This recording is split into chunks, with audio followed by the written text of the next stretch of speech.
Unconditional surrender. Donald Trump ने यह शब्द सीधे ईरान के सुप्रीम लीडर आयतुल्लाह खमेनी के लिए इस्तेमाल किए। बिना शर्त आत्मसमर्पण करो। इतिहास में यह शब्द आखिरी बार इतने ताकतवर तरीके से बोले गए थे 1945 में, जब अमेरिका ने जापान के सामने यही शर्त रखी थी, या तो बिना शर्त हथियार डालो या हिरोशिमा नागासाकी जैसी तबाही झेलो। अब वही भाषा फिर से इस्तेमाल हुई है, इस बार ईरान के खिलाफ।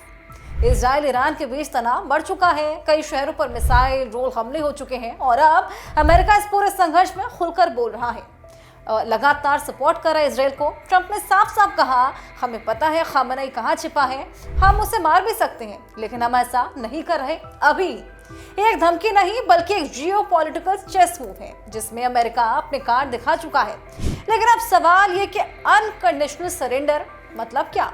इसका मतलब है किसी भी तरह की नेगोशिएशन, रक्षा शर्त या बातचीत के बिना पूरी तरह आत्मसमर्पण करना। कोई बातचीत नहीं, कोई राहत नहीं, सिर्फ सरेंडर। और यही वही मांग है जो अमेरिका लगातार ईरान से कर रहा है। उसका पूरा न्यूक्लियर और मिसाइल प्रोग्राम खत्म कर दो, रीजन में अपनी ताकत छोड़ दो, पश्चिमी शर्तों के सामने झुक जाओ। ईरान ने इसका जवाब ज्यादा देर नहीं लिया देने में। आयतुल्लाह खमेनी ने बयान दिया, बैटल बिगिंस नो मर्सी, यानी कि अब दोनों तरफ से किसी डिप्लोमेटिक बातचीत की गुंजाइश न के बराबर बची है।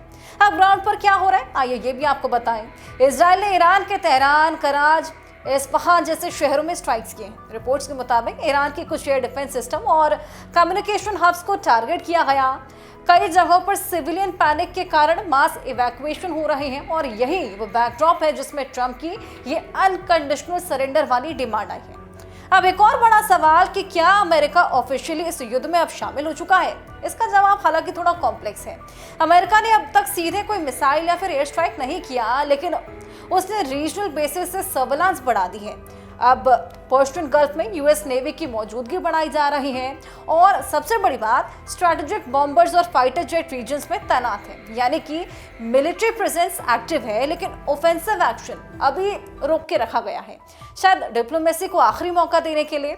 अब ट्रंप के इस बयान का असर अमेरिकी राजनीति पर भी पड़ा है। कुछ लॉ मेकर्स कह रहे हैं कि अगर अमेरिका मिलिट्री एक्शन की तरफ बढ़ता है तो उसे कांग्रेस की मंजूरी लेनी होगी। लेकिन ट्रंप गुट का कहना है कि ईरान अब सीधी नेशनल सिक्योरिटी थ्रेट बन चुका है। अब इस पूरी इक्वेशन में सबसे संवेदनशील बिंदु है ईरान का न्यूक्लियर प्रोग्राम। अमेरिका और इजराइल का मानना है कि ईरान अपने यूरेनियम एनरिचमेंट को वेपन्स ग्रेड स्तर तक ले जा चुका है। IAEA यानी कि इंटरनेशनल एटॉमिक एनर्जी एजेंसी को अभी तक इस बात के कॉन्क्रीट सबूत नहीं मिले हैं, लेकिन सस्पिशन हाई है। ट्रंप का दावा है कि अगर ईरान बिना शर्त नहीं झुका तो अमेरिका अपनी मिलिट्री ऑप्शन इस्तेमाल करेगा, चाहे खमेनी को टारगेट करना हो, अंडरग्राउंड न्यूक्लियर फैसिलिटीज को तबाह करना हो। दूसरी तरफ ईरान ये कह चुका है कि अगर अमेरिका ने किसी भी तरह की डायरेक्ट स्ट्राइक की तो वो टोटल रिटेलिएशन देगा, यानी कि ये लड़ाई सिर्फ इजराइल तक सीमित नहीं रहेगी।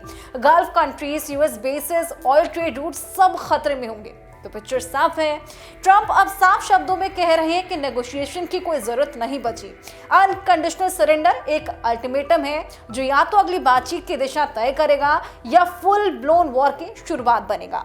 और आज की तारीख में मिडिल ईस्ट के हालात को देखते हुए ये एक ऐसी लाइन है जो सिर्फ कागज पर नहीं बल्कि जमीन पर खून से खींची जा रही है।